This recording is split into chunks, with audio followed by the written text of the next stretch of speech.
So, we are going to take a very important test today. Let us see what you score. I'm sure that this kind of test you have never done before. You may have given a lot of tests in your life, but this type of test I'm sure you have never given before. This is a test where we will see actually your disturbance, your cause of disturbance. Let me explain you. So you understand, there is one thing, something called automatic thoughts. You have to understand this system first. We can call this as also autopilot mode. Autopilot mode. What it means is, when we are every day, when we are behaving, when we are walking, talking, doing our daily chores, we are operating on a particular mode of operation. It's like an operating system. And most of us, we don't know that. There are two ways in which we operate. One is a conscious mode. Very rarely we operate in that mode. Another is autopilot mode.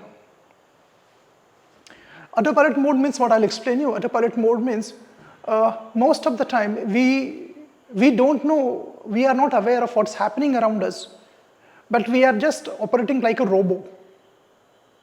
We are just like a robo. Let me give you one example. How many of you have this experience that you go from our institute to your home, you reach home, but you don't realize when you reached and how you reached. But you reach your home. How many of you have this experience? Raise your hands. Do you have this experience? You leave the institute, you reach home, you take the left turn, right turn, everything you take, but you don't remember because you are on the autopilot mode. And sometimes your mother says that, while coming, bring half liter milk. What happens? Forgotten. Why? Because you are operating on autopilot mode. Sometimes while eating also, you finish the food but you don't realize that food is finished. And sometimes we even don't realize that how many chapatis we have consumed. We don't realize it. We are on autopilot mode. We are operating on autopilot mode. The same thing happens when we operate in everyday life. We are on autopilot mode. We are like zombies. We are just walking, but we don't know what we are thinking. And our reactions are knee-jerk reactions. Reactions to everyday situation are knee-jerk reactions. Now, let us understand why autopilot mode is there. Why it came into existence. Guys, your brain is very intelligent. Your brain will not do everything because your brain has a lot of things to do. Your brain is the caretaker of your entire body. It has to regulate the blood, the heart. It has to take care of the temperature, digestion, everything it has to take care of. Then what happens? Your brain puts a lot of activities on the autopilot mode. Means what? In short, all those activities are automated, like in factory. Some processes are automated. All the processes are automated. Some of the processes go in autopilot mode. Similarly, your brain is doing the same thing with you also. Because your brain has a lot of activities to do, a lot of things to do. It has no time to think about every activity and perform. For example, while driving, many of you are thinking something else. So your brain has put that activity into autopilot mode because you are doing the same thing again and again. All of you remember while driving, do you need to remember where is clutch? Where is brake? No. Initially you had to think about where is clutch and where is brake. You have to consciously think and then press it. But now what your brain has done? Your brain has put those activities into autopilot mode. So that your brain can free itself and put all those things or take care of important things. Because your brain has a lot of things to do. So it's good actually, to some extent it's good. But now the main problem starts. The problem is, the auto thoughts that come, auto thoughts means they are automatic thoughts. They come to us. They come. And we don't know that these autopilot thoughts or the auto thoughts are not helpful to us. But our problem is we believe in those thoughts. We believe in those thoughts because we are on autopilot mode. We don't wait, stop, think about the thought, whether the thought is right or wrong. We don't do that. Why? Because we are operating on autopilot mode since childhood. So what happens? All the thoughts that come to you, those who are auto thoughts, most of the thoughts are not realistic. And they are self-hurting. Let us see here. For example, now guys understand, huh? Now guys understand. Many of you, I'm sure that these kind of thoughts come to you. For example, the thought is, I'm no good. Thought like, I don't think I can go on. I can continue. I don't think so. For example, our English communication. A thought may come to you, I don't think so I can go on. I don't think so I can do it. Or, I'm so disappointed in myself. I'm so disappointed in myself. Or, nothing feels good anymore. Or, I can't stand anymore. I can't stand this anymore. Let us take this thought. I'm worthless. This thought comes to you. I'm worthless. I'm useless. I don't have any value. I'm not important. When this thought comes to you, what you do is, you make one fundamental mistake. You believe in that thought. And you think that this thought is true. Because you are operating on autopilot mode. You don't pause, stop and check whether the thought is right or wrong, whether it is valid or not, whether it is rational or not. What you do, whatever the thought comes, you believe in that. And one more mistake you do. You think that you are your thoughts. You think that you are your thoughts. I remember there was one girl in our institute. The same session was going on. And after the session, she came and said that, sir, yesterday a horrible incident happened. I said, what happened? I was waiting at a railway platform. The train was approaching from the other side. And one thought came into my mind. And the thought was, I should push this person in front of the train.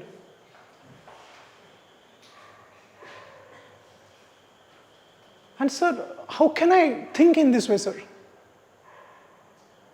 I'm so ashamed of myself. How can I think in this way? I said, okay, suppose a thought comes to your mind. Your Mother Teresa. Are you Mother Teresa? No, you are not Mother Teresa. Similarly, if this kind of thought comes to you, this does not mean you are criminal unless you act on the thought. Unless you act on the thought. This is just a thought. You are not your thoughts. Thoughts come to you. But it is entirely up to you whether you are going to agree with the thought or not. You are not your thoughts. You have to separate your thoughts. Thoughts are like guests. All of you just imagine. You are inside a room. Someone knocks the door. Morning 10 o'clock. Will you open it? Yes, you will open it. Someone knocks the door at 2 o'clock at night. Will you open it? No. First thing, what will you do? Police direct. Yes? Yeah, check. How to check? You'll ask, who is it? Right? What do you want? Do you do with the thoughts? No. Whatever the thought comes, knocks the door, you open the thought. Open the door, thought comes in. Whoever the thought is. And what happens is, because of this, because of all the thoughts you take in, like these thoughts are there. I'm no good. Yes, true. When you believe in these thoughts, what is the result? Feeling of depression, feeling of anxiety, feeling of failure will come to you. They will come to you. Now guys, that is what I'm trying to tell you. I'm going to take a test now. And I'm sure that these kind of thoughts come to you. Let us take, I'm no good. How much you believe in this thought? This is called as the believability test. Do you believe in those thoughts? Thoughts will come. Yes, thoughts will come. But the question is, will you believe in those thoughts? Do you believe in these thoughts? We can't control thoughts, but we have the control over whether to believe in this thought or not. All of you listen carefully. Separate yourself from the thoughts and look at the thoughts rationally.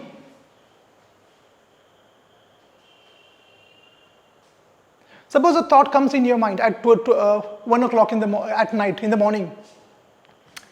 I should get up and clean my car. The thought comes. Will you act? Will you do it? No. You will not, because you know that 1 o'clock washing car, no one is going to do that. Similarly, there are many thoughts, guys, that come to us. They are automatic thoughts. They don't know from where they come. They just come. They are like clouds in the sky. They come and then they go. But what do you do? When they come, you hold them. You don't allow them to go. And then you feel depressed. So you have the unique quality, guys, unique skill you have. You have the choice whether to believe in that thought or not. You have the choice whether to believe in that thought or not. All of you understand? It's a choice. What happens to you is not your choice. But how you're going to react to what happens to you is your choice. How you're going to react to what happens to you is a choice. What is meaning of that? Meaning is, I will choose my thoughts. I will believe or not. Let us take example. The first thought, I'm no good. So, write down one if you don't believe at all. Suppose you believe somewhat, yeah, I'm not good somewhat. Moderately, yes, somewhat. Fourth is very much. And fifth is, totally I believe I'm not good. Answer all the 15 questions. Answer all the 15 questions. And let us do the addition of all. Our total score will be out of 75. Out of 75, if your score is between 0 to 25, then you don't believe in all the thoughts. If your score is between 25 to 50, you moderately believe in these thoughts. But if your score is between 50 to 75, you believe all these thoughts. You consider them as true. That's what I'm trying to tell you guys. That you have to decide how much I'm going to believe in these thoughts. And this is the believability test. And if your test score is high, then definitely your disturbance is more. Your emotional disturbance is more. At the beginning of the session, what I said, I'm sure that first time in your life you're taking this test. Right, guys? You have never taken this kind of test. And today let us check. And you have to tell me. You have to tell me whether you believe in these thoughts or not. How much you believe in these thoughts.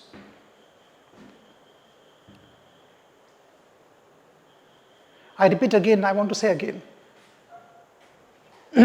Whether to believe in the thought or not is entirely your choice. Then you will ask me that, sir, I am no good. And I believe in that. Now what to do? And if I say, don't believe in that thought, will it happen? No, you will still believe in this, that I am no good. But actually, guys, understand, I am no good, this thought comes to you, it's an automatic thought. But you have to check yourself. You have to ask yourself, with the proof, with evidence, I am no good. How true this is? How true this is? Ask yourself. I am no good. I am not at all good. Yes? How to prove that you are not that bad? How to prove? Prove yourself. Yes, guys? Look for the evidence. What is the evidence? Guys, if you were not so good, you would not have achieved the degree which you have today. Now what you do is, you compare yourself with someone who is IITian, great. Compared to him, I am no good. This is called as black and white thinking. Black and white means what? Either I am good or I am bad. And that's the reason why these kind of thoughts come to you. Actually, I am no good is not true. This does not mean that, say, I'm the best. Self-affirmations, I'm the best, I'm the best, I'm the best. You will not believe in that. Because you know that you are not the best. As I know, during our childhood days, our mother used to say, no, you are special child. You are wondering why I'm special. How I'm special? Are you special? No. But your mama says you are special. You will not believe in that unless you prove yourself you are special. You have to achieve something, you have to do something. Only then you will believe that you are special. Guys, with the same notion, with the same idea, I am no good. How many of you believe I am no good? No, you will not raise hands. Most of you? How much you believe, again, it depends on that, how much you believe. How many of you believe, not at all, I'm very good? Okay, no one is there. How many of you believe somewhat? How many of you believe moderately? How many of you believe very much, I believe in this? I'm no good. How many of you believe totally I'm not good? Raise hands. Look at the mask you are wearing. You want to hide it, right? But deep down at the back of your mind, you know what is the real number. Whether it is 4 or 5. But here, because of your friends are there, you are not raising hand. And when an honest student raises the hand, others, what's going on? Anyway, no problem. Get your score ready. Let us see what is your score. Come on, guys. If you have any questions if you haven't understood any sentence, ask me, I'm there to help you. If you don't understand a sentence, ask me.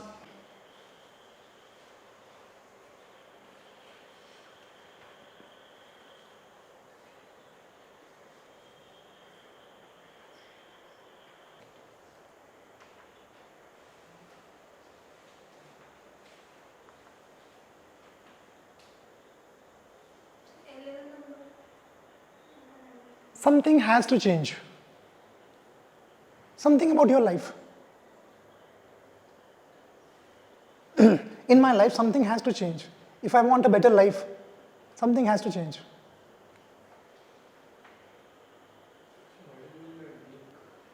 Number, tell me. My future is bleak means dark. Bleak means dark. I can't finish anything.